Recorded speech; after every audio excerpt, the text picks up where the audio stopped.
Hello everyone, welcome to Parul physics KV. आज इस video में हम कुछ इम्पॉर्टेंट क्वेश्चंस डिस्कस करेंगे related to the topic root mean square value of alternating current and alternating voltage.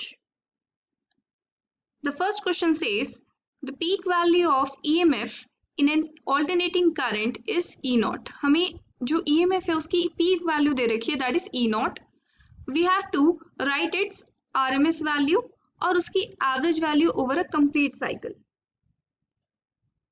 Now we discuss that RMS value is given by peak value upon root 2. This is the RMS value of EMF. और second part में हमसे पूछा गया है average over a complete cycle. इसका मतलब हमें triangular brackets का यूज करना है which is equal to E naught sine omega t, और ई नॉट हमारा कांस्टेंट है जो ब्रैकेट से बाहर आ जाएगा sine of omega t. Now sine का एवरेज एक कंप्लीट साइकिल पे होता है 0। अगर हम एक साइकिल लेते हैं, एक साइकिल पे साइन और कॉस फंक्शंस का एवरेज 0 होता है, so we get 0। Now the second question says instantaneous current from an AC source is I is equal to 5 sin 314 t. It means omega की वैल्यू हमें दे रखी है 314. What is the RMS value of current? हमें पता है instantaneous value of current is given by I is equal to I naught sin omega t. तो यहाँ पर अगर हम इससे कंपेयर करें तो हमारी पीक वैल्यू करंट की कितनी आएगी? It will be 5 ampere. Now RMS value निकालने के लिए RMS is equal to I naught upon root 2. This is equal to 5 upon root 2. So this will be my answer. अगर हम इसको सॉल्व करते हैं, we'll get 5/2 into root 2 ampere.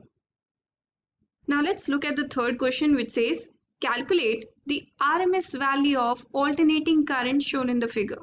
हमें figure में ऑल्टरनेटिंग करंट शो कर रखा है। This is not the regular sinusoidal wave, ये एक रेक्टेंगुलर वेव है।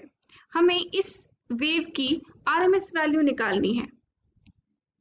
बेसिकली यहाँ पर एक पर्टिकुलर टाइम के लिए करंट था 2 एम्पियर, सडनली अगले उसी टाइम पीरियड के लिए करंट की डायरेक्शन चेंज हो गई बट मैग्नीट्यूड सेम रहा।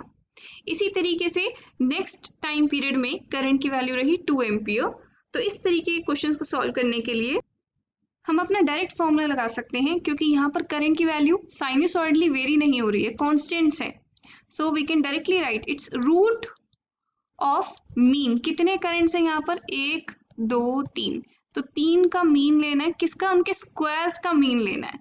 तो I1 का स्क्वायर प्लस I2 का स्क्वायर प्लस I3 का square. So it's actually root mean square, root of mean of the squares of all the currents. तो I1 की वैल्यू यहाँ पर कितनी है? 2 ampere.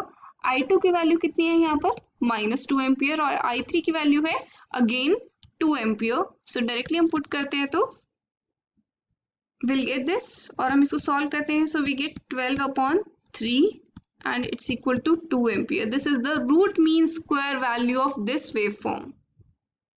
So I hope this worksheet is clear to you. That's all for now.